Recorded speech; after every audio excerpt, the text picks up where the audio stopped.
My name is Raj and you're watching Weekend Wanderer. Today is a special video. Today is a ride day, a very short ride to office. Yes, as you've seen in the thumbnail और video के title में आपने देखा होगा. Today I'll be riding this bike to my office and मैं तो daily ride करता हूँ. So I'll usually travel 35 kilometers one way. So around 70 kilometers round trip to office. And this is a daily commuter for me, and today I'll be just reviewing the experience and is it worth to have this bike as a daily commuter. 2025 चल रहा है या 2026 आने वाला है, so 2026 में क्या ये still does it make sense to have this bike as a daily commuter? This is a Honda Highness 350cc segment C bike, and today I'll be reviewing everything in detail in the actual conditions. मैं केवल बात नहीं करूँगा, मैं आपको चला के और उन conditions में चल के दिखाऊँगा कि ये बाइक रियली वर्थ है कि नहीं है. तो सबसे पहले बात करते हैं कि आपको क्या चाहिए. अगर आप सिटी राइड कर रहे हो ऐसे कंडीशंस में, बम्पर टू बम्पर ट्रैफिक में, तो आपको एक बाइक में क्या चाहिए. First thing, this bike is nimble. आपको एक डेली कम्यूटर में हैवी जो होता है फील वो नहीं चाहिए होता है. This should be gentle, nimble. Manoeuvre करना, ये देखो, मैन्यूवर करना आसान हो. आप बम्पर टू बम्पर ट्रैफिक में फंसे हो, इधर से निकाल लिए, उधर से निकाल लिए, दो गाड़ी के बीच में जगह है, वहाँ से घुसेड़ दिए. ये देखना, अभी ऐसे घुसेड़ दिए.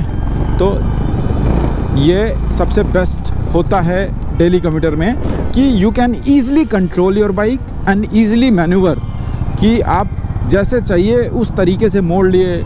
उसका टर्निंग रेडियस कम होना चाहिए. बहुत भारी, इतनी भारी हो गई कि आप मोड़ ही नहीं रही हाथी जैसी, तो वो डेली कम्यूटर में आपको थोड़ा लॉन्ग रन में निराश करेगी. But this bike doesn't disappoint you in that. So manoeuvre काफ़ी अच्छा, लाइट वेट फील होता है. It is very good. The control and all is very very good. You will not feel कि आप कोई 350 सीसी की बाइक चला रहे हो. चलो ये ट्रैफिक निकल जाए, फिर आगे बात करते हैं. शहर में चलाने के लिए, सिटी राइड करने के लिए सबसे ज़्यादा होनी चाहिए कि कितनी आप बाइक को कंट्रोल कर सकते हो और कितनी इजी हैंडलिंग है उसकी. And this gives you that comfort. The second point, city ride में और दूसरा चीज़ क्या चाहिए आपको. जब कंट्रोल की बात हो रही है तो दूसरा कंट्रोल और कॉन्फिडेंस कहाँ से आता है? ब्रेकिंग से आता है. आप कितनी तेज़ बाइक चलाते हो या आपकी बाइक कितनी तेज़ चलती है, कितना स्पीड पकड़ लेती है, वो मैटर करता है. बट शहर की राइड में वो मैटर नहीं करता है. सिटी राइड्स में वो मैटर नहीं करता कि आपकी 0 to 100 क्या स्पीड है. Doesn't matter. मैटर ये करता है कि आपकी ब्रेकिंग कितनी अच्छी है, कितनी जल्दी आप उसको कंट्रोल करके एक जगह पे खड़ी कर सकते हो. सो इस बाइक की braking is decent enough to give you that confidence. If you are using organic brake pads तो थोड़ा सा वहाँ पे कम परफॉर्मेंस मुझे लगता है ऐसा मिलती है. And if you use ceramic brake pads in front end organic in back, तो वहाँ पे थोड़ा सा कॉन्फिडेंस लेवल आपका और हाई हो जाता है, क्योंकि वहाँ पे जो टीथ को ग्रैब करने का इनिशियल रिस्पॉन्स होता है सिरेमिक का ज़्यादा अच्छा होता है कंपेयर टू आपका ऑर्गेनिक. तो वहाँ पे आपको थोड़ा सा ज़्यादा मज़ा आएगा. इसके ऊपर मैंने एक डिटेल वीडियो बना रखी है ब्रेकिंग वोकिंग के ऊपर. अगर आपको देखना है तो आप जाके मेरे चैनल पे देख सकते हो, आपको प्लेलिस्ट में मिल जाएगी. सो इसका ब्रेकिंग काफ़ी डिसेंट है अगर आप सही से चलाते हो. So this will give you lot of confidence to actually stop where you want. अब जो तीसरी बात होती है शहर राइड में सबसे ज़्यादा इम्पॉर्टेंट, कि आपके पैरों में गर्म कितना हो रहा है, हीट से कितना इंजन कितना हीट जनरेट कर रहा है. क्योंकि क्या होता है, जनरली आप जब ऑफिस जाते हो ऐसे बम्पर टू बम्पर ट्रैफिक में, इस तरह के ट्रैफिक में फंसते हो, तो काफ़ी टाइम ऐसा होता है कि आप सिग्नल पे खड़े हो, ठीक है, और इतना ज़्यादा गर्म हो जाता है कि थोड़ा कभी कभी अनबियरेबल सा हो जाता है, क्योंकि हीट ज़्यादा डेसिपेट होती है. कितना हीट प्रोड्यूस कर रहा है वो, और क्या कूलिंग फैक्टर है. तो जैसे ये आपको मालूम है कि एयर कूल्ड मशीन है, ठीक है, इसमें कोई ऐसा लिक्विड कूल और ऐसा कुछ है नहीं फंडा, तो ये केवल एयर कूल्ड है. एंड दी हीटिंग, और आपके पैर में जो ये गर्म हवा आएगी या पैर में आपके जो गर्माहट लगेगी once you stop at any signal, that is very minimum. That is I think negligible. So कोई इसमें दो राय नहीं है कि इसका हीट मैनेजमेंट बहुत ही अच्छा है. मुझे तो आज तक कभी हीट को लेके समस्या नहीं हुई। मुझे कभी ऐसा नहीं हुआ कि मुझे थोड़ा सा पैरों में गर्म लग रहा है या फिर थोड़ा अनकंफर्टेबल हो रहा है राइड, ऐसा आज तक नहीं हुआ। अब जो चौथा पॉइंट है, ये शहर की राइड्स में आपको काफ़ी ज़रूरी होता है कि आपका इंजन कितना स्मूथ है। क्या होता है लॉन्ग राइड्स पे तो आपने 80 पे लगा के छोड़ दिया, हर कोई मैक्सिमम जो गाड़ियां हैं वो निकल जाती हैं कि अगर आप 80 पे चल रहे हो, सही आरपीएम पे चल रहे हो, तो आप अच्छे से विदाउट लेस वाइब्रेशंस, क्योंकि जो वाइब्रेशंस बहुत बाइक में होते हैं वो एक सर्टेन रेंज में होते हैं, एक सर्टेन आरपीएम में होते हैं, ठीक है। उसके बाद वाइब्रेशन ज़्यादा होते हैं या कम होते हैं। तो ये बाइक में कैसा है कि अगर आप शहर के लिए चला रहे हो ना, तो अगर आप शहर में चला रहे हो इस बाइक को और शहर में आप एक ऐसे आरपीएम में हो, मिड आरपीएम में हो ना, आप 80 पे क्रूज़ ही कर रहे हो ना, आप कभी 10 या 20 पे ही चल रहे हो। 10-20 पे बहुत कम चलते हो, 80 पे बहुत कम चलते हो, मैक्सिमम आपको ये 30-40-50 30-40-50 इस पे चलते हो। एंड इस पे जो इंजन का परफॉर्मेंस है वो काफ़ी स्टेबल है। इंजन आपका लगता है काफ़ी शांत, और इंजन आपका लगता है कि काफ़ी सटल है। कोई शोर नहीं है, कोई शराबा नहीं है, कोई वाइब्रेशंस नहीं है, कोई नॉनसेंस नहीं है।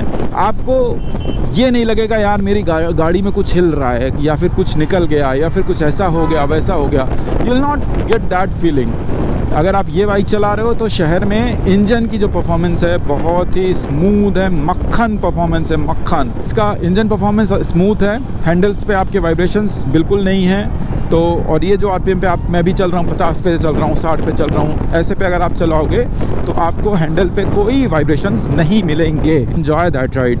बहुत वाइब्रेशन होते हैं, हाथ पैर काँप रहे हैं बहुत ज़्यादा, तो वो दिक्कत करता है। So this is the another point which I think is good in this bike. Let me just pass that segment and then we'll talk about some more other points which is going to be useful in your daily commute. मुझे लगता है वो सबसे important factor होता है clutch.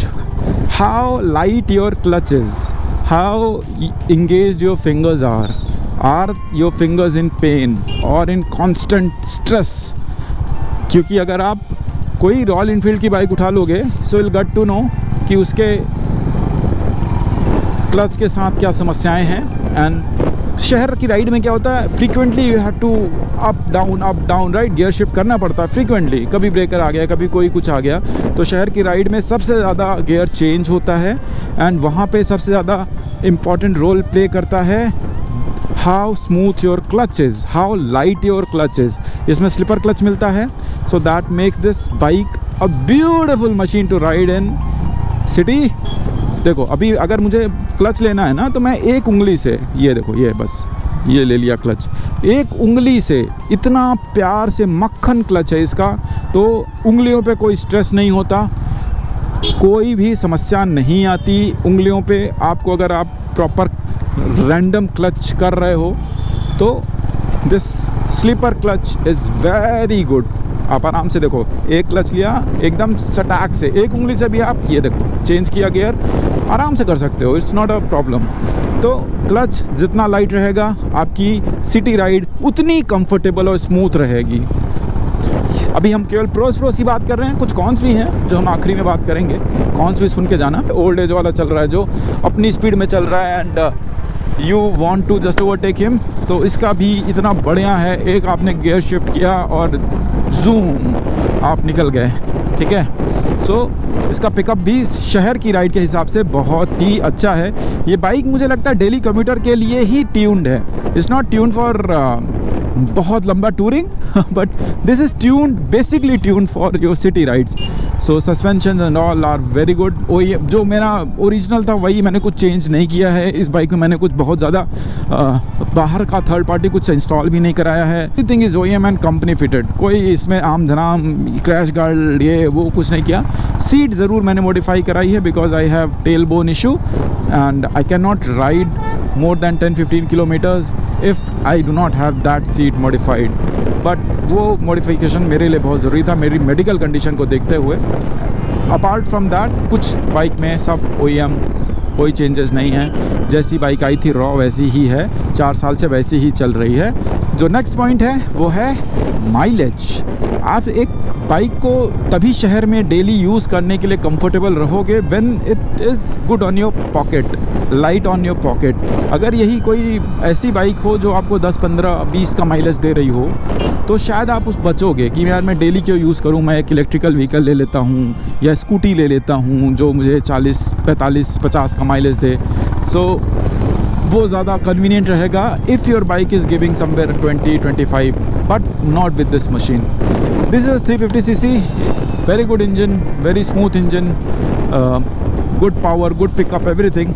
But still if you ride it decently, मतलब अच्छे से अगर आप प्यार से इको मोड में चलाते हो, सो मुझे शहर में 35 का एवरेज मिल रहा है। And 35 is an really good impressive average seeing the conditions, क्योंकि हम कांस्टेंट क्रूज़ नहीं कर रहे हैं, शहर में रश भी होता है, मतलब इतना ज़्यादा क्लच और ब्रेक का इंगेजमेंट होता है इसमें कि आप gear shift, gear down, up down कर रहे हो, ब्रेक लगा रहे हो, एक्सीलेट कर रहे हो, फिर किसी को पिकअप किया, फिर किसी को हाँ थोड़ा सा रुक जाओ, समझ जाएं पहले।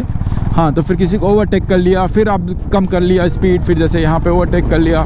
तो जब शहर की राइड्स ऐसे लगाओगे ना, शहर की राइड में, तो भी आपको 35 तक का तो मिल ही जाएगा एवरेज, अगर आप ठीक ठाक तरीके से बाद में कंट्रोल में आ जाते हो। मतलब थोड़ा आपने हरकतें कर ली, फन ले लिया, फिर आपका इको मोड में आ गया, आराम से चल रहे हो, 35 का माइलेज आपको निश्चित मिल जाएगा।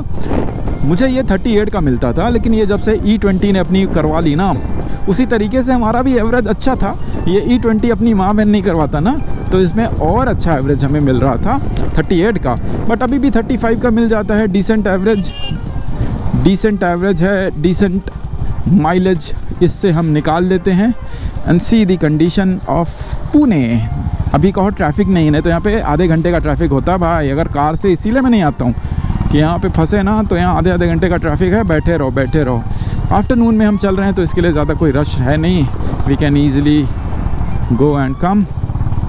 हाँ, सो माइलेज की बात हो रही है, तो माइलेज इज़ वेरी गुड, 35 का माइलेज। और आप ऐसी 350 सीसी सेगमेंट की बाइक्स उठा लो और उनके आप माइलेज कंपेयर कर लो, उनको चला लो। मतलब ये केवल माइलेज ही मैं नहीं बोलूँगा कि एक ऐसा फैक्टर है जो डिसाइडिंग फैक्टर होना चाहिए। There are many factors, right, as I told you कि कितने सारे फैक्टर्स होते हैं एक डिसीज़न लेने के लिए कि ये सिटी कम्यूटर है कि नहीं है। So mileage is also one of that, but it's not only, right. की बात करते हैं कि देखो, बाइक सिटी कम्यूट के लिए आप तभी भी चलाओगे जब आपकी बाइक सब अच्छी हो, सब बढ़िया चल रहा है, एवरीथिंग इज़ गुड। बट अगर रिलायबल नहीं है, तो मैं बोला था रिलायबिलिटी लॉन्ग टर्म में काम आती है, मतलब लॉन्ग राइड मार रहे हो तो उसमें तो बहुत ज़्यादा होती है। बट अगर आप शॉर्ट राइड शहर के लिए मारते हो, तो reliability is a important point to consider. Suppose you are going to office where you have lot of work and you have some important presentations, meetings to attend, and while going to office your bike disappoints you, और वो फंस जाती है, नहीं चलती, आपको निराश कर देती है आपकी बाइक, कुछ हो जाता है प्रॉब्लम, छोटा मोटा कुछ भी प्रॉब्लम हो गया, सो आप फंसोगे और आप शहर में फंसोगे, देन आपको पूरा सर्कस करना पड़ेगा, RS से बुलाओ, ये करो वो करो, ये सब करके फिर आपको पूरा तामझाम करना ही पड़ेगा। सो रिलायबिलिटी एक छोटा सा रोल वहाँ प्ले करती है, because I know that this bike is not going to disappoint me at any level, at any point, और इसमें ऐसा कुछ भी नहीं आने वाला है। आई नो दैट कि ये इतनी रिलायबल है कि अगर मैं शहर 35-40 किलोमीटर जा रहा हूँ, सो मतलब इसके लिए मक्खन है, आप कहीं निश्चिंत होकर जा सकते हो दैट ये बाइक आपको डिसअपॉइंट नहीं करेगी। लॉन्ग राइड पे ही नहीं करती, तो शॉर्ट राइड में तो भूल ही जाओ कि ऐसा कुछ आने ही वाला है। If you just maintain it accordingly, तो ऐसा कुछ होने नहीं वाला है। So reliability is also a small point which is going to help you make that decision.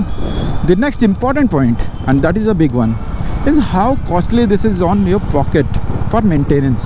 आपने पेट्रोल की बात कर ली कि पेट्रोल में कितना मिल रहा है। अगर पेट्रोल अच्छा मिल रहा है, मान लो अच्छी ऐसी कोई बाइक है जो सब टिक्स कर रही है, मतलब सारे जो चेकलिस्ट है उनको टिक कर रही है, but again it is not maintenance friendly, बहुत ज़्यादा कॉस्टली रिपेयर है उसका, या फिर उसके सर्विस, या फिर उसका जो मटेरियल अवेलेबिलिटी है वो बहुत ही अच्छी नहीं है, नेटवर्क जो है सर्विस का बहुत अच्छा नहीं है। सो इस मामले में ये मैं बोलूँगा कि on the average of 10 I will rate it to 7, because 7 not on the material part और सर्विस, एक ही है जो इसके डीलरशिप्स हैं, सर्विस की डीलरशिप्स हैं, वो बहुत ही लिमिटेड है। पुणे में पहले तो जब मैंने बाइक ली थी तो एक ही था, आज के टाइम में 4 से 5 हो गए हैं पुणे में।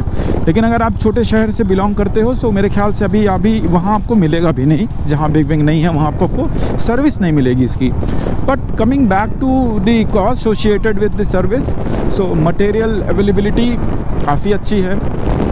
आपको ऐसा होगा नहीं कि आप गए और सर्विस कराने और कुछ मटेरियल आपको चेंज करना है, कुछ पार्ट चेंज करने हैं, तो वहाँ मिले नहीं, ऐसा बहुत रेयर चांसेस होता है। आपको पार्ट अवेलेबिलिटी रहती है हमेशा जितने भी बिग विंग्स में हैं। और second thing, labour and material part is cheap considering, यहाँ पे एक बड़ा कंसीडरिंग फैक्टर है, considering the quality and the comfort it gives you. Honda को कंपेयर करोगे रॉयल इनफील्ड से तो कहीं कहीं पे रॉयल इनफील्ड आपको सस्ती मिल जाएगी और कहीं कहीं पे आपको होंडा अच्छा मिल जाएगा। बिकॉज क्योंकि रॉयल इनफील्ड का देखो सर्विस नेटवर्क बहुत है, लेकिन बाइक उतना ज़्यादा ब्रेक डाउन नहीं होता है। इसके सर्विस नेटवर्क कम है, लेकिन बाइक ब्रेक डाउन होने के चांसेस बहुत ही कम है। सो ये एक इम्पॉर्टेंट पॉइंट है।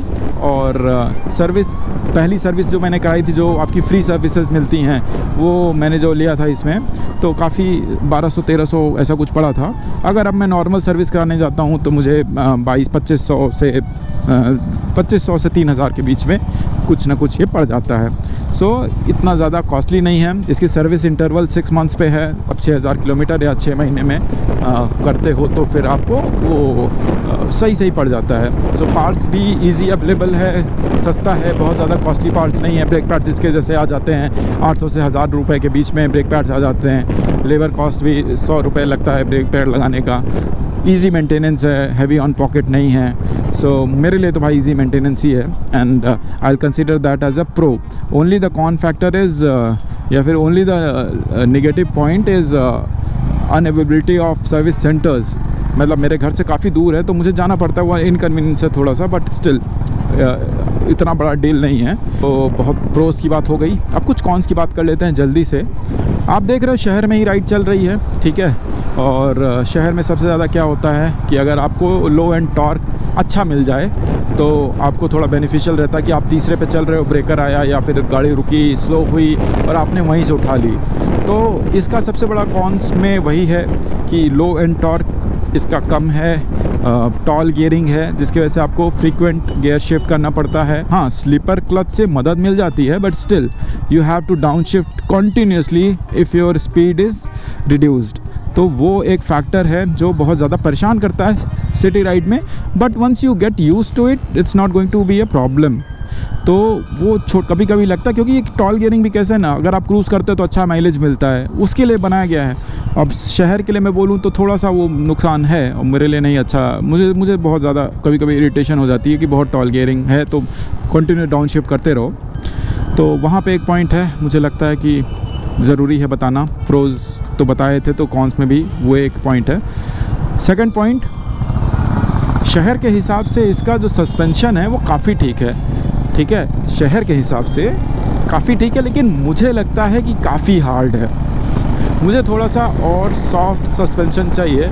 अब जब हम रॉयल इनफील्ड इसके कंपैरिजन में सबसे पास में रॉयल इनफील्ड ही रहता है, तो रॉयल इनफील्ड से अगर कंपेयर करें तो छोटे मोटे गड्ढे, छोटे मोटे ब्रेकर से रॉयल इनफील्ड निकल जाती है और आपको उतना जर्क समझ नहीं आता। बट इसका थोड़ा सा स्टिफ साइड में है और इसका आपको लगता है, उसको वो शायद इसी तरह से डिज़ाइंड है, लेकिन आपको ऐसा लगता है कि थोड़ा सा स्टिफ है, थोड़ा सा और सॉफ्ट होना चाहिए था इसका सस्पेंशन, तो आपको थोड़ा मज़ा आता और राइड करने में। क्योंकि शहर में हमारे इतने गड्ढे हैं, रोड से ज़्यादा गड्ढे हैं, तो वहाँ पे ज़रूरी हो जाता है कि आपको थोड़ा सा सूटेबल कंफर्टेबल राइड मिल जाए, तो वहाँ पे ये थोड़ा सा लैक करती है। ये बाइक के लिए नुकसान है। मुझे लगता है वो आजकल हर जो भी BS6 वाली बाइक्स आ रही हैं सभी में ऐसी प्रॉब्लम है कि अगर आप रात को ड्राइव करते हो तो इसका थ्रो बहुत ही गंदा है, लाइट में आपको दिखेगी नहीं, विजिबिलिटी बहुत ख़राब है। सो आप मजबूर हो जाओगे थर्ड पार्टी लाइट्स लगाने के लिए, ऑक्स लाइट्स, जो कि मेरे में लगा है और मैंने सबसे पहला वही लगवाया, क्योंकि मुझे मालूम था कि इसकी विजिबिलिटी इतनी ख़राब है कि रात में कुछ भी नहीं दिखता यार। अगर सामने से अगर किसी ने हाई बीम मार दिया तो आप भूल जाओ कि आप कुछ कर पाओगे, नॉर्मल टाइम में आपको नहीं दिखता। सो विजिबिलिटी के हिसाब से वेरी पुअर सो वहाँ पे आपको थोड़ा सा खर्चा करके एक अच्छे ऑक्स लाइट्स लगवाने पड़ेंगे, वो विजिबिलिटी की जो लिमिटेशंस है उसको दूर करने के लिए। तो वो भी एक कॉन ही मैं मानूंगा कि इस बाइक में ऐसा है। और क्या है इसमें, और क्या दिक्कतें हैं, और क्या समस्याएं हैं, लेट मी थिंक, क्योंकि ज़्यादा है नहीं तो मुझे सोचना पड़ेगा छोटा छोटा। हाँ, तो एक और है कि ये प्राइस इसकी अराउंड 2,15,000 के आसपास, या अगर आप ऑन रोड लेने जाओ तो 2,40 के आसपास चली जाती है, राइट। 2,15, 2,20 तक तो इसकी एक शोरूम प्राइस है पुणे में। सो इस तरीके से ये थोड़ी सी हल्का सा ये हायर एंड में रहता है इसका प्राइस, बट स्टिल मुझे लगता है कि जिस हिसाब का कंफर्ट और कॉन्फिडेंस आपको ये बाइक देती है शहर में, टूर में, price doesn't matter at that level. मुझे नहीं लगता कि अगर आप दूसरी बाइक लोगे तो शायद आप उससे इतना खुश रहोगे जितना आप इस बाइक से रहोगे। सो वो कॉन्स में है, जिनके लिए भाई बहुत टाइट बजट है उनके लिए हो सकता है, but since I just wanted to have a very good machine and the price was not a factor for me when I was choosing this machine, so मुझे उतना मैटर नहीं किया। बात करूं कि और क्या इसमें थोड़ा सा प्रॉब्लमेटिक मुझे लगता है कि ये बाइक कुछ पार्ट्स या कुछ स्पेसिफिक जो बाइक के पार्ट्स हैं वो थोड़ा से क्वालिटी उनकी और अच्छी हो सकती थी। फॉर एन एग्जाम्पल, मैं एक एग्जाम्पल की बात करूँ, so many people are facing rusting issue, many people face this tyre rim bend issue. Face किया था वो टायर बेंड होने वाला, लेकिन टायर बेंड होने वाला इशू मेजरली मेरे साथ इसलिए हुआ था कि मेरा टायर का प्रेशर लो था। और बहुत से लोगों के साथ ऐसा ही होता है कि टायर प्रेशर लो होता है but they didn't know it, और फिर उनको समझ नहीं आता और किसी मेजर पॉट होल से गई तो वो बंद होना ही होना है, उसका निश्चित है। तो एक वहाँ पे थोड़ा सा मुझे लगता है और इनको इम्प्रूवमेंट की ज़रूरत थी। जो रस्टिंग इशू हो रहा है वो भी मेंटेनेंस अगर आप अच्छे से रखोगे तो देखो मेरी 4 साल हो गई, मुझे अभी तक कोई रस्टिंग इशू नहीं हुआ। तो जितना लेवल पे मेंटेन रखते हो, किस कंडीशंस में आपकी बाइक है, वहाँ वो डिपेंड करता है। But again no excuses on the quality, Honda को उस पर ध्यान देना चाहिए था। And the third part is the organic brake pads, pathetic. इतना जल्दी वो घिसता है, इतना जल्दी जाता है। Even if you not aggressive braker, even if you not aggressive rider कि आप बहुत ज़्यादा एग्रेसिव कर रहे हो, आप नॉर्मल कंफर्ट में भी चल रहे हो ना, फिर भी the life of the brake pads are not that great. But वो भी आपके रोटर को बचाने के लिए डिज़ाइन किया गया है, so you can not complain that much. We are in Kalyani Nagar from Hinjewadi phase 3 and समय हो गया है 2। हमने अपना सफ़र ऑफिस के लिए चालू किया था 1 बजे और घर से हम 12:50 पे निकले थे। अभी हो रहा है 2:02। So we are almost in the area, बस नेक्स्ट बिल्डिंग हमारा ही है। सो अब इस वीडियो को यहाँ पे रोकने का भी समय आ गया है। अब हम व्लॉग ऑफिस में ऑब्वियसली बातें नहीं करेंगे। तो प्रोज एंड कॉन्स बता दिए, प्रोज बहुत ज़्यादा है, कॉन्स लिमिटेड है। अगर अभी भी डाउट हो तो कमेंट में पूछना, एक और वीडियो बना देंगे कभी। लेकिन ये थे मेरे मेजर टेक, मेरे पर्सनल एक्सपीरियंस 4 साल की राइडिंग में। See you in the next vlog.